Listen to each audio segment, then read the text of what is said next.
मैंने मुझे बनाऊँ पास्ता पास्ता पे मुझे फास्ट पानी बसई गरम कर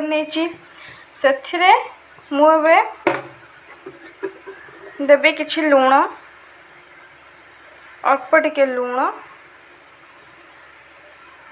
आउ टिके सोरिष तेल पकेबी अल्प टिके बेसी नहीं जस्ट अल्प टिके सोरिष तेल ताको गोटे गोलई ना लुणटा जब मेल्ट हम एवं से मुझे पकेबी आमर मुझे रखी पास्ता पास्ता को भी आम पकईकि सीझा दबा फुटेबा चपड़िया से सीझी मोर ए पास्ताटा बनी जाइए सीझी जाइए छाणी नहीं फास्ट आम गोटे छणा को ओजार कि ठंडा पानी बहुत भल भाव ठंडा पानी धोके धोईदे क्या नाल अंश कर बेसी ये मैंने जिते सीझब तो अधिक सीझबनी आम यही कंडीशन आम सीझा दरकार देखो केते सुंदर देखा जाउची। एबे आम नेक्स्ट प्रोसेस को जा चलतु कड़े बस नहीं आज कि तेल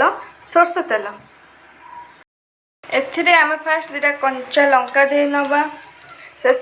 किछि जीरा मुदेदेवी गोटा जीरा बहुत कि जीरा देले जीरार क्वांटिटी अधिक रही बहुत भल लगे देखो देदेली जीरा एबे ये टिके फुटियापाई आपको टिके भाजी नवा फुटी मुझे ऐड करी पिज कटा चुन चुन कर कटा पिज हाथ टिके ये करके पकईदबा चारिटा बड़ बड़ पिज को एमती चुन चुन कर काटिकी नहीं जाइए सॉफ्ट होगा छाड़दबा टे स्मूथ जमी हो पिज पिजटा पूरा पूरी भाजबानी जस्ट टे ब्राउन कलर आसो से हिसाब से भाजवा लुण पकईदबा तक केमती गोड़े देकी से मुझे ऐड कर दूसरी कटा टमाटो टमाटो को टिक टिक पीस रे काटिदबा आपको भी एमती गोड़े नवा हल्दी गुंड नहीं जाइए गोड़े नहीं आपको भी सॉफ्ट होगा छाड़दबा देखो केते सुंदर देखा जाउछि मुझे नहीं जी आमर कटे जा आलू आ पोटल आपड़ जेकोसी निज मन मुताबक परिबा एथिरे ऐड कर पारिबे आपको एमती गोड़े नवा लुण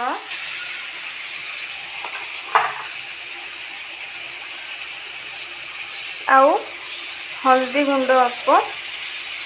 मथे नहीं जाइए आपको आम मिक्स करदब आपको टे सीझा छाड़दब सीझीगला 1 स्पून देदेवी टमाटो सॉस से स्पून रे टिके से 1 स्पून देदेवी सोया सॉस आउ टिके देदेवी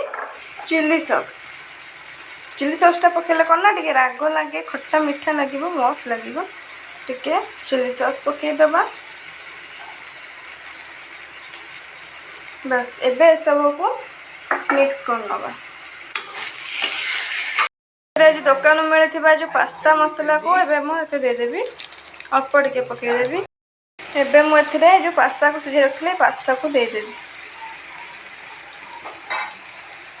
पास्ता दे देकी गोड़े जो देती मसलाटा ना अधा दबा आउ अधा रखी पास्ता पड़ी सारापर मुझे देखु देदेली सब जाक दे सारापर भी मिक्स करना भल भाव मिक्स करना देखु कलरटा कौ भाया आसूँ और टेस्ट बार बहुत बढ़िया रहे गैस भी ऑफ कर देछि देखु केते सुंदर देखा जाउछि बहुत सुंदर टेस्ट भी रहे देखु थोड़े निश्चित बनातु आउ खातु thank you for my watching video like share and subscribe निश्चिंत करंतु।